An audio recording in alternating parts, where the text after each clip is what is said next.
atam və anam. Məndən sarı darıxmayın. İnşallah cənnətdə görüşəcəyik.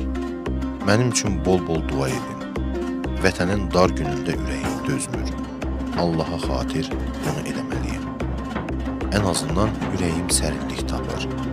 İnşallah şəhid olana kimi bu şərəfsizlərin üstünə gedəcəm.